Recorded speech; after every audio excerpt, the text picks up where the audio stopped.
En este día, amigo oyente, llegamos al segundo capítulo de esta epístola del apóstol Pablo a Tito.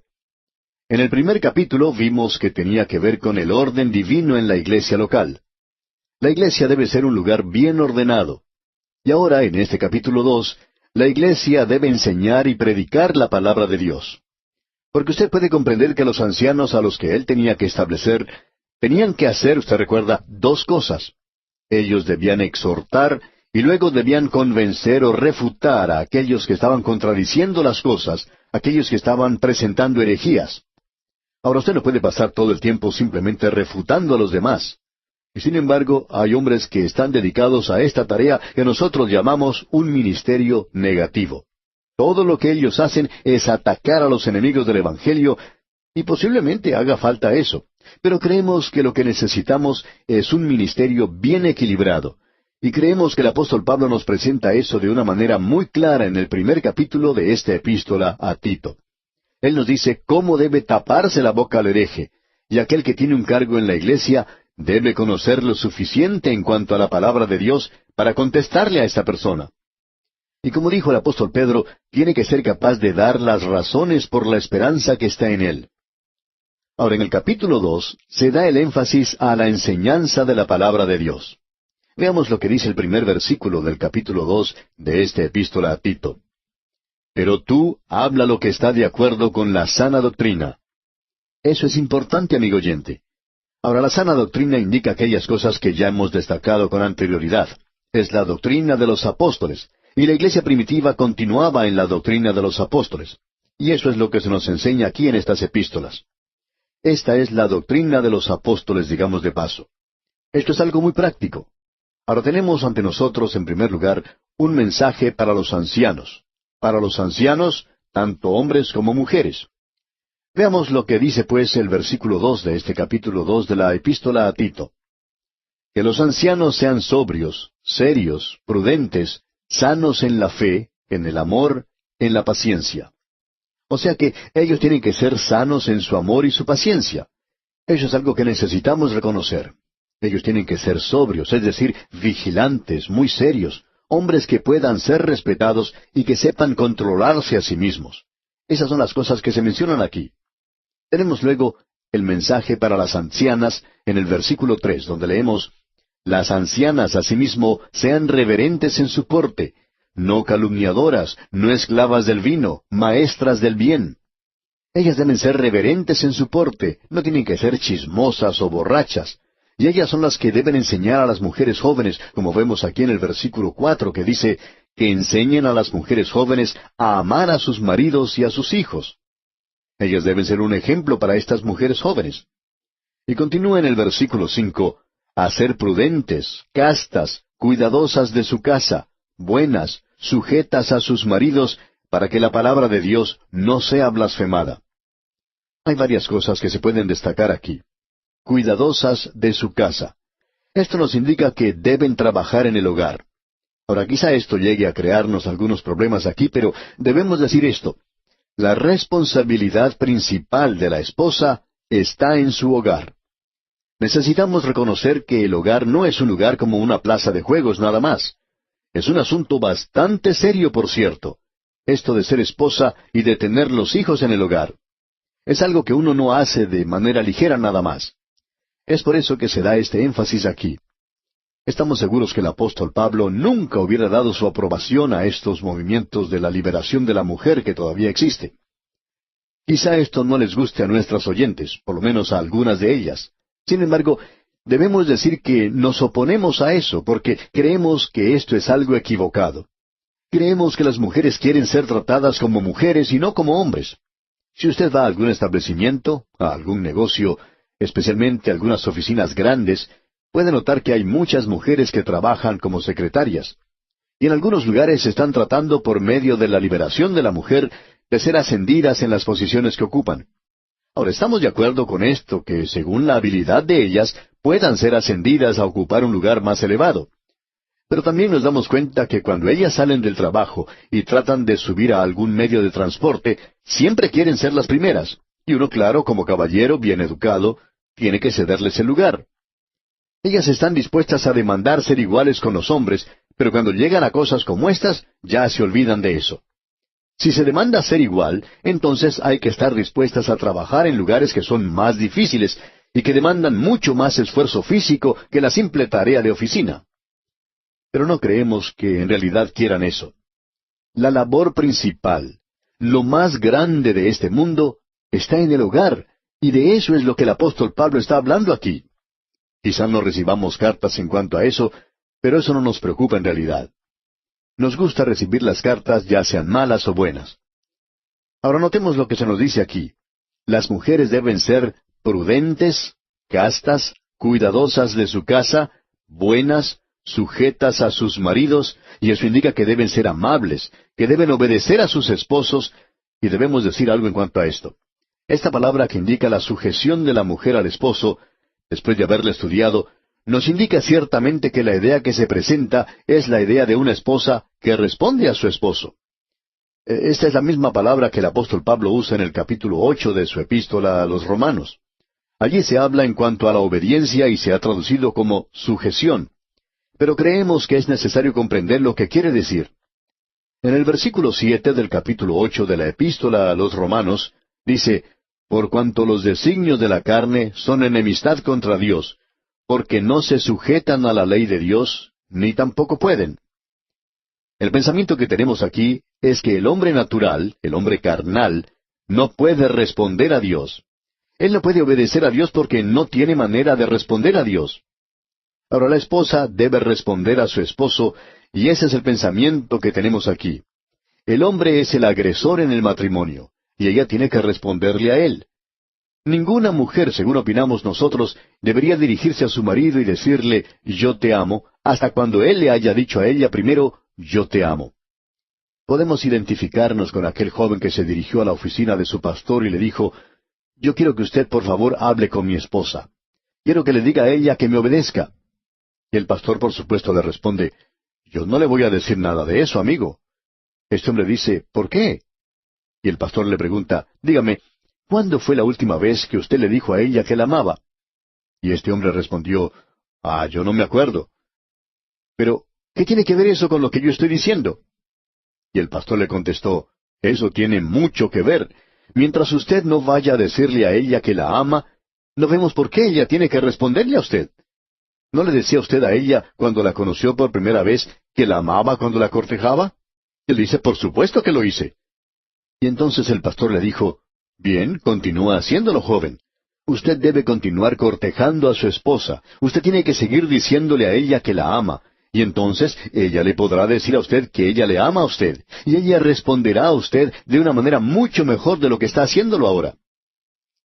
Bueno, sigamos adelante porque aquí tenemos algo que es realmente maravilloso, como usted bien puede apreciar.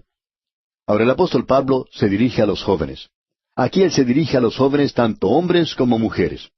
Leamos el versículo 6 de este capítulo 2 de la epístola a Tito. «Exhorta asimismo a los jóvenes a que sean prudentes». Y continúa en la primera parte del versículo 7, «presentándote tú en todo como ejemplo de buenas obras». Como usted se da cuenta, este predicador, Tito, era un hombre joven.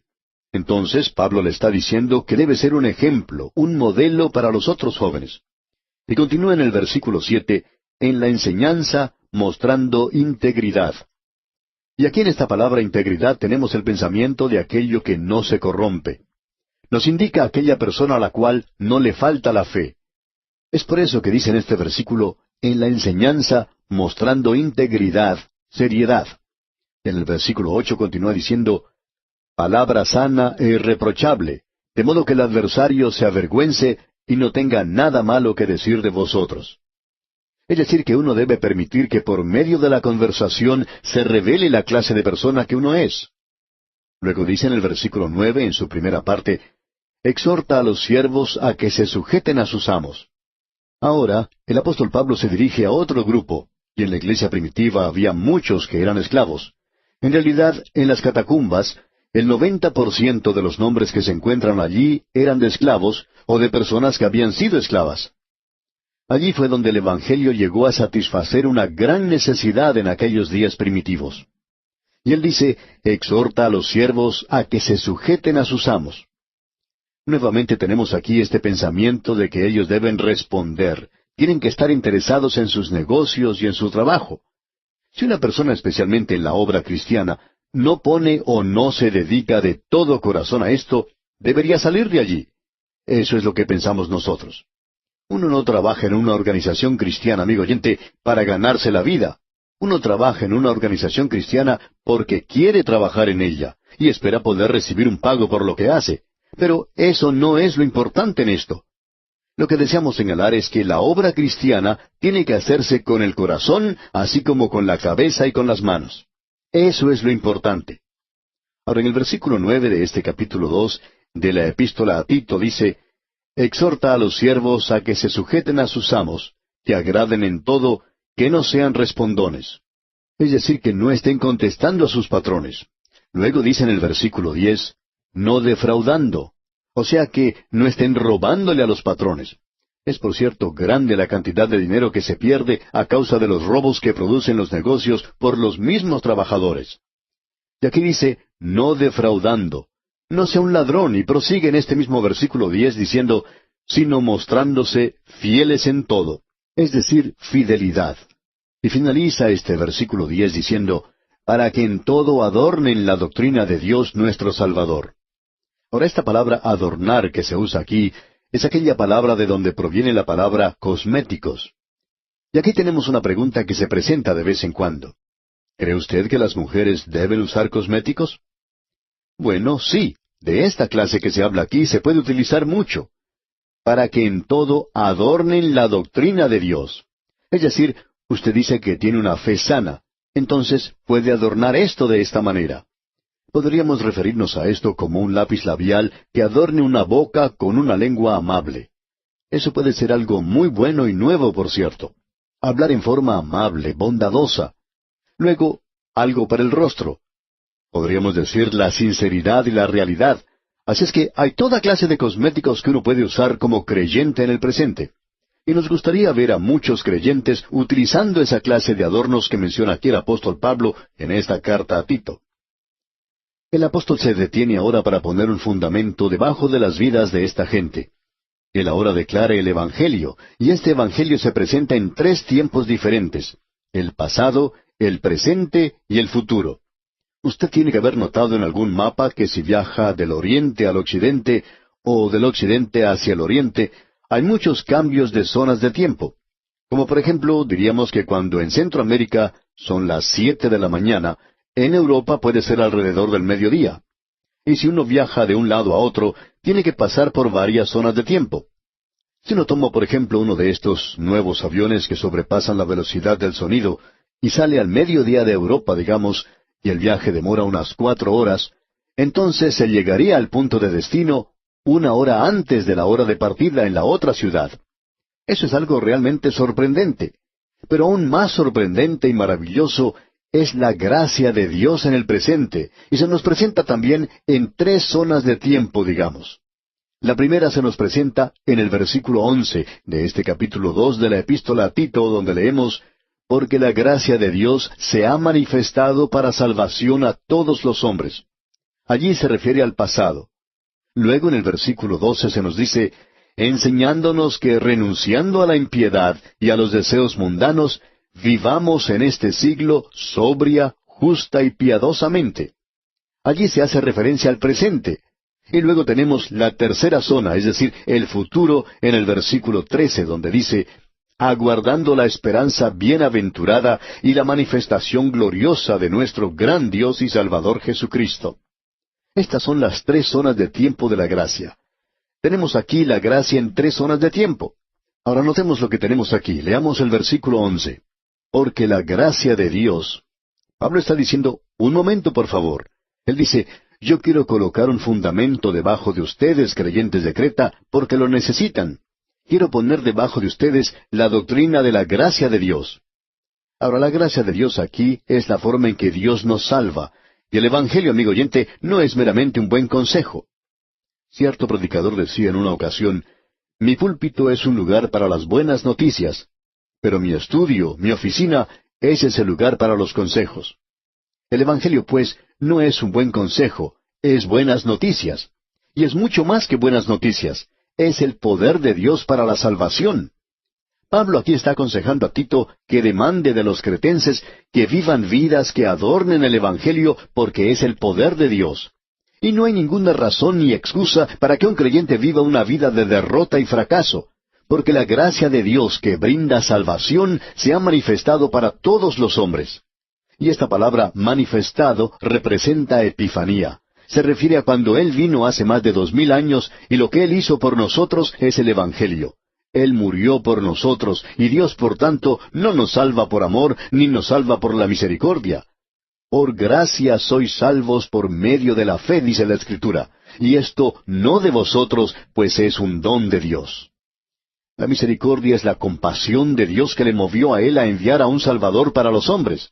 Y usted se da cuenta de que Dios ama a los hombres, pero Dios no le salvó por amor. Si un hombre pudiera ser salvo por la misericordia de Dios nada más, entonces toda la humanidad podría ser salva. No hubiera sido necesario que Cristo muriera, uno podría evitar la cruz. Pero, amigo oyente, el amor es el motivo divino, pero Dios no es solo amor, Él es recto, Él es santo, Él es justo, y las demandas santas de Dios tienen que ser satisfechas. Sus demandas justas, su norma recta, debe ser alcanzada, y el amor puede desear salvar, pero la ley inmutable de la justicia hace que el amor no tenga poder para hacerlo. Así es que Cristo, al morir por nuestros pecados, Él pudo satisfacer las demandas santas de la justicia de Dios, y Dios entonces ahora puede salvar por gracia. ¡Cuán maravilloso es el ser salvo por la gracia de Dios! Cuando nosotros éramos culpables, Cristo pagó el castigo, y la gracia no está implicada con el esfuerzo humano. Dios no le pide a usted que coopere para salvarle. Él no le pide a usted que tenga una buena conducta o un buen carácter. Dios solo le pide a los hombres que crean en Él, que confíen en Él, que acepten a Cristo, que tomen su camino. Y el camino de Dios es el mejor camino, es el único camino. Tenemos luego a la gracia de Dios enseñándonos que renunciando a la impiedad. Y Dios no está tratando de reformar a este mundo, está redimiendo a los hombres que aceptan a Cristo, y el Evangelio no le pide a los hombres que han rechazado a Cristo que hagan algo mejor. Yo voy a tratar de hacer las cosas un poco mejor. Cuando usted dice eso, amigo oyente, sinceramente creemos que usted está mintiendo. No somos nosotros los que decimos eso. Juan fue quien lo dijo. Y si usted ha rechazado a Jesucristo, pues debe tratar de sacar todo lo que pueda de esta vida, porque eso es lo único que usted va a tener. Quizás su gobierno le pueda pedir a la gente que deje de fumar cigarrillos, porque quieren educar a la gente. Pero Dios no le está pidiendo a usted que haga estas cosas, amigo oyente. Dios dice, coma, beba, que mañana morirá. Usted puede fumar si quiere porque mañana va a morir de cáncer, y entonces van a colocarle en un ataúd. Amigo oyente, Dios está llamando a aquellos que son suyos, aquellos que son redimidos por Él para que vivan por Él. Enseñar aquí significa educar niños, educar a los niños para que eviten toda la lujuria de este mundo. Luego tenemos esto de lo cual hemos hablado tanto antes. Aquí en el versículo 13 leemos, aguardando la esperanza bienaventurada y la manifestación gloriosa de nuestro gran Dios y Salvador Jesucristo. Esta es la esperanza bienaventurada, y eso será lo próximo que sucede en el programa de Dios. Él vendrá para sacar a su iglesia de este mundo. Esto también nos revela que el apóstol Pablo enseñó en cuanto a la deidad de Cristo. Dice, de nuestro gran Dios y Salvador Jesucristo. ¿Y quién es Él? Él es Jesucristo, amigo oyente. ¿Y qué fue lo que Él hizo? Él se entregó a sí mismo por nosotros para poder redimirnos. Él pagó un precio por nosotros para poder redimirnos no solo del pecado, aunque eso es cierto, sino para redimirnos de toda iniquidad. Y como dice el versículo 14, y purificar para sí un pueblo propio, celoso de buenas obras. Amigo oyente, por cierto que Dios quiere que usted viva para Él, y por cierto que Él quiere que usted haga buenas obras, pero primero, Él tiene que redimirle a usted, amigo oyente. Luego, en el último versículo, el versículo 15 de este capítulo 2 de la epístola a Tito dice, esto habla y exhorta y reprende con toda autoridad, nadie te menosprecie. Tú eres un hombre joven, no permitas pues que los demás te menosprecien a causa de la vida que estás viviendo. Amigo oyente, ¿no le parece que esto es maravilloso? Todos los predicadores jóvenes deberían estudiar este libro de Tito. Y vamos a dejar nuestro estudio aquí por hoy, y Dios mediante continuaremos en nuestro próximo programa con el capítulo 3. Llegamos hoy, amigo oyente, al estudio del capítulo 3 de la epístola del apóstol San Pablo a Tito. El tema de este capítulo es que la iglesia debe hacer buenas obras. Como ya hemos dicho anteriormente, estos 3 capítulos dividen esta epístola de una manera bien distinguida. En primer lugar, vimos que la iglesia es una organización y que debe ser ordenada. Luego vimos que la iglesia tiene que tener una sana doctrina. Y aquí en este capítulo vamos a ver que la iglesia debe hacer buenas obras. Es decir, que debe ser una iglesia ordenada y debe ser una iglesia con sana doctrina. Ahora, para ser una iglesia completa y que cubra todos los aspectos de la obra que Dios quiere para ella, la iglesia debe hacer también buenas obras. Ahora, en el primer versículo de este capítulo 3 de la epístola a Tito, encontramos estas palabras. Recuérdales que se sujeten a los gobernantes y autoridades, que obedezcan, que estén dispuestos a toda buena obra. Lo primero que el apóstol Pablo menciona aquí es que los miembros de la iglesia tienen que ser personas que respeten las leyes. Es embarazoso cuando el predicador tiene que interrumpir algún servicio para informar a la gente que alguien ha estacionado su automóvil en una parte donde dice prohibido estacionar. En realidad esa persona está desobedeciendo las leyes de la ciudad.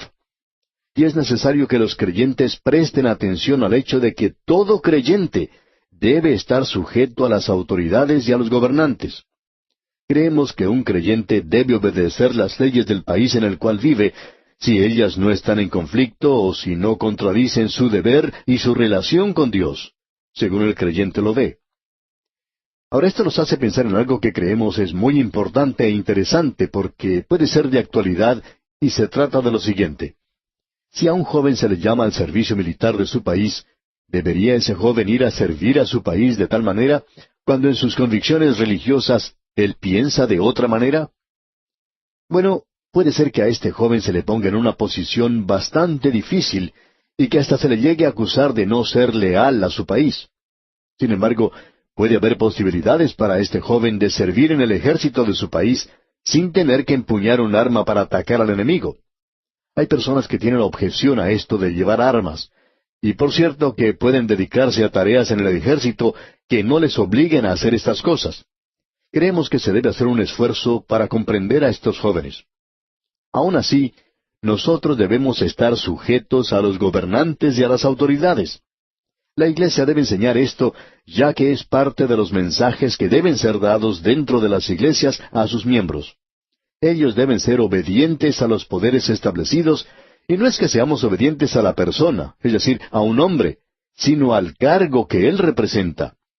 Reconocemos que hay algunos policías que actúan de una manera bastante ofensiva. Sin embargo, debemos reconocer también que los criminales actúan de manera brutal y cruel en el presente. Pero nuestro deber es respetar ese uniforme. El hecho de que algunos se hayan comportado mal en el ejercicio de sus funciones no quiere decir que todos actúen de esa manera. Nuestro deber como creyentes es respetar el cargo que esa persona está ocupando, y debemos hacerlo porque él representa a ese sector de la sociedad que protege nuestro hogar y nos protege a nosotros.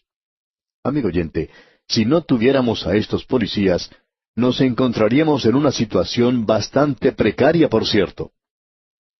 Ahora esto también nos presenta la cuestión de si un creyente debe o no debe entrar en la política. Bueno, creemos que el creyente individualmente debería estar en la política, pero no creemos que la iglesia debe entrar en la política. Si tuviéramos un verdadero movimiento del Espíritu de Dios en el día de hoy, de la iglesia saldrían hombres que podrían ocupar cargos en el gobierno en el presente.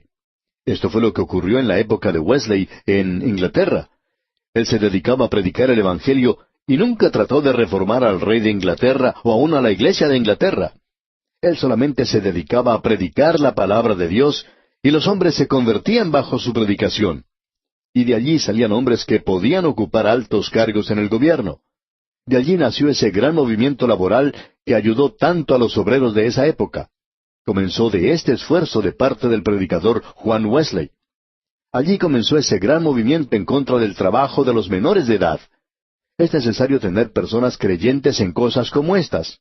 Pero la iglesia debe mantenerse fuera de la política, nunca debe involucrarse en esto como una organización. Y lo que el apóstol Pablo dice aquí de recuérdales, indica que esto tiene que dirigirse a las personas nada más. También dice que debe estar dispuesto a hacer toda buena obra. Y aquí en este capítulo a la iglesia se le dice que las personas que la forman tienen que estar dispuestos, tienen que estar deseosos y que tienen que aprender a realizar buenas obras. Ya vamos a ver eso al continuar en nuestro estudio. Ahora en el versículo 2 de este capítulo 3 de la epístola a Tito leemos, que a nadie difamen, que no sean pendencieros, sino amables, mostrando toda mansedumbre para con todos los hombres. La iglesia no solo tiene que estar lista, sino que tiene que haber una preparación, un gran deseo de hacer eso. Y también se nos presenta el lado negativo, que no debemos hablar mal de ninguna persona. Y según comprendemos esto, se nos está indicando aquí que no debemos repetir los chismes. Alguien ha dicho que es imposible creer lo que uno ha escuchado hoy, pero uno lo puede repetir. Y de eso es de lo que Pablo está hablando aquí. ¿Tiene usted pruebas de lo que está diciendo en cuanto a otra persona? También se dice que hay personas que creen cualquier cosa si uno se les susurra al oído. Tenemos que poner mucho cuidado de no hablar mal de ninguna persona, es decir, a no ser que tengamos pruebas, a no ser que sepamos por seguro de lo que estamos hablando. Y entonces creemos que puede ser señalado. Usted recuerda que el apóstol Pablo hizo esto cuando estaba hablando en cuanto a Demas, de que él le había abandonado y que amaba más las cosas del mundo. A él no le preocupaba decir una cosa así que era cierta. Luego notemos lo que aquí se dice en el versículo 3. Porque nosotros también éramos en otro tiempo insensatos. Y este es un cuadro de la persona que no es salva. Este es un cuadro de lo que era nuestra condición antes. Leamos todo este versículo 3 del capítulo 3 de la epístola a Tito. Porque nosotros también éramos en otro tiempo insensatos, rebeldes, extraviados, esclavos de concupiscencias y deleites diversos, viviendo en malicia y envidia, aborrecibles y aborreciéndonos unos a otros. Amigo oyente, ese es el cuadro del mundo perdido de hoy. Y usted puede ir a cualquier vecindario, también puede usted ir a un barrio o entrar en un hogar donde vivan personas que no son salvas, o a algún negocio, o a alguna oficina, alguna fábrica, y estas son las cosas que usted puede apreciar allí. Y desafortunadamente hasta se pueden apreciar estas cosas en algunas de nuestras iglesias en el presente. En esos lugares uno puede ver la envidia, hasta odio, y aún así esta gente puede hablar de amarse el uno al otro. Sin embargo, los chismes corren como reguero de pólvora. La gente se divide en pequeños grupos para comentar en cuanto a los demás, y sin embargo también habla de los sanos que son en cuanto a la fe. Amigo oyente, esta clase de gente es una desgracia verdaderamente para la causa de Cristo hoy. Este es el cuadro de la persona que no es salva. Y no debería ser un cuadro de su iglesia y de la mía.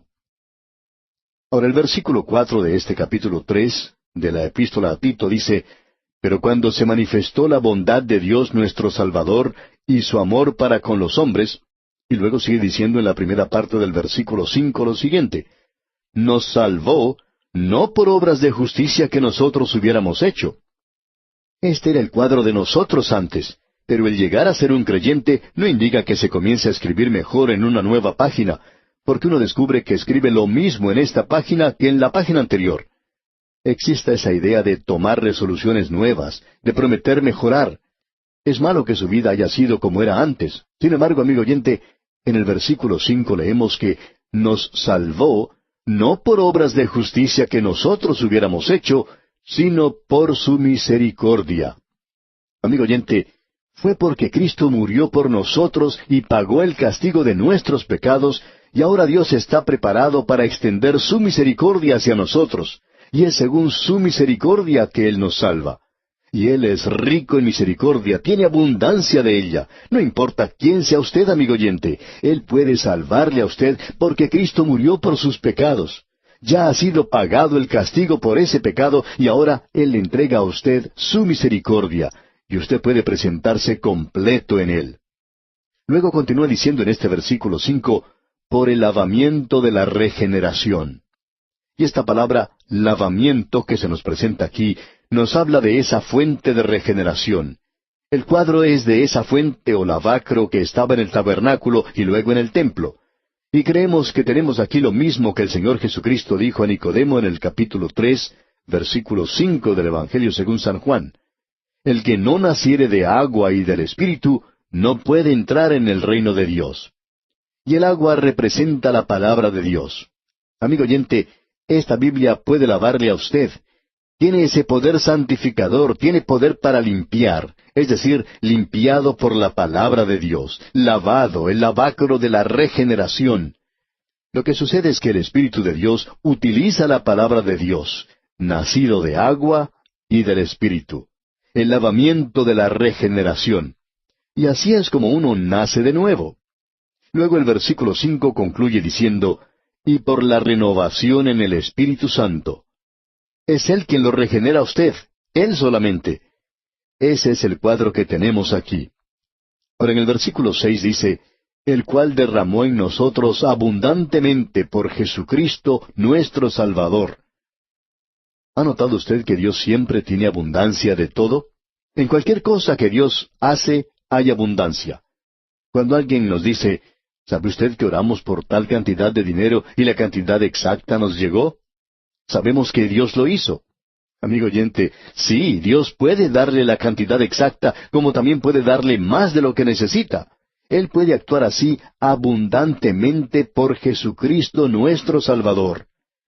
Y uno puede ver una y otra vez al leer a través de las páginas de la Biblia de todas las veces que Dios ha hecho cosas en abundancia.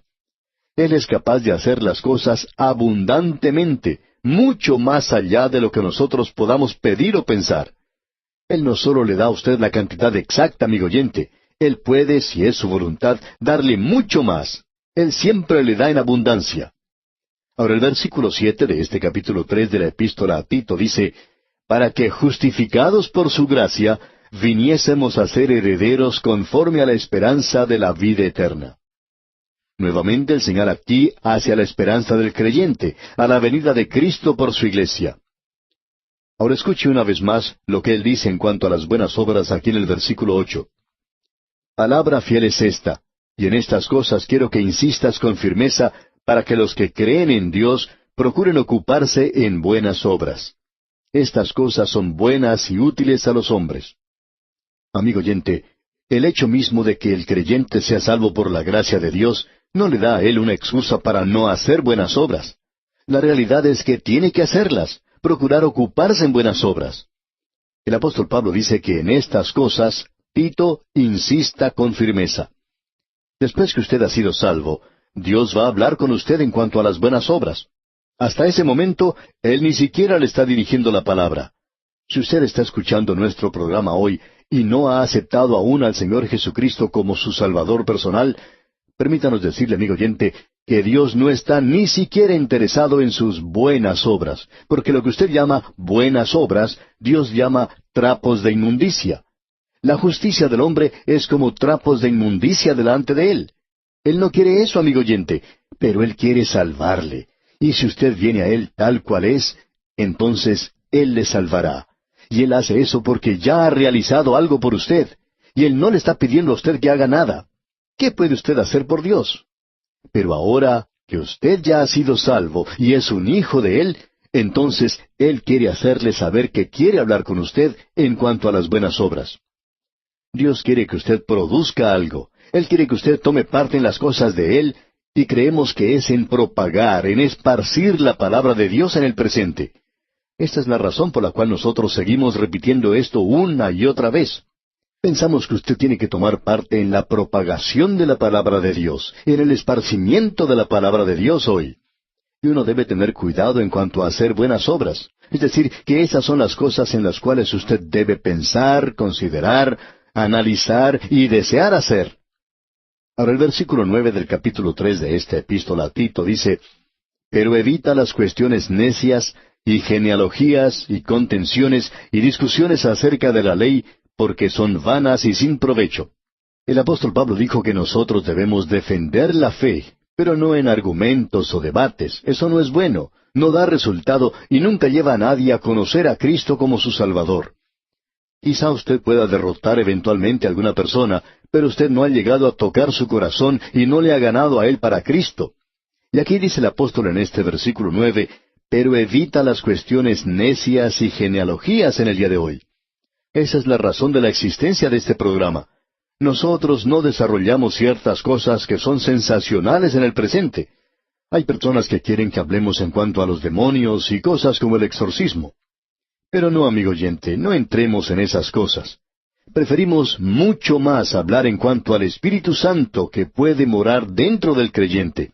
Y si Él mora en usted, amigo oyente, el demonio nunca puede llegar a poseerle, porque mayor es el que está en vosotros, dice la palabra de Dios, que el que está en el mundo.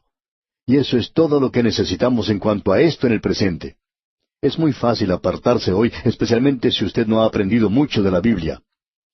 Ahora en los versículos 10 y 11 leemos, al hombre que cause divisiones, después de una y otra amonestación, deséchalo, sabiendo que el tal se ha pervertido y peca y está condenado por su propio juicio. De aquí en adelante, en los últimos versículos, el apóstol Pablo habla de una manera personal al final de esta epístola. Dice en el versículo 12, cuando envíe a ti a Artemas o a Tíquico, apresúrate a venir a mí en Nicópolis. No sabemos a cuál Nicópolis se refiere el apóstol Pablo aquí porque hay 3 de ellas, pero él sigue diciendo en la parte final del versículo 12, porque allí he determinado pasar el invierno. Luego en los versículos 13 y 14 dice, a Zenas, intérprete de la ley, y a Apolos, encamínales con solicitud, de modo que nada les falte. Y aprendan también los nuestros a ocuparse en buenas obras para los casos de necesidad, para que no sean sin fruto. Uno tiene que empeñarse en esto, amigo oyente. Hay muchas personas que piensan que es algo fácil, pero es necesario aprender y saber qué son las buenas obras y cómo hacerlas. En la parte final del versículo 14 dice, para los casos de necesidad, para que no sean sin fruto. Y luego finaliza diciendo en el versículo 15, todos los que están conmigo te saludan. Saludan a los que nos aman en la fe. La gracia sea con todos vosotros. Amén. ¿No le parece esto algo verdaderamente hermoso, amigo oyente? Saluda a los que nos aman en la fe. La gracia sea con todos vosotros. Cuénteles, amigo oyente, a los demás en cuanto a este programa.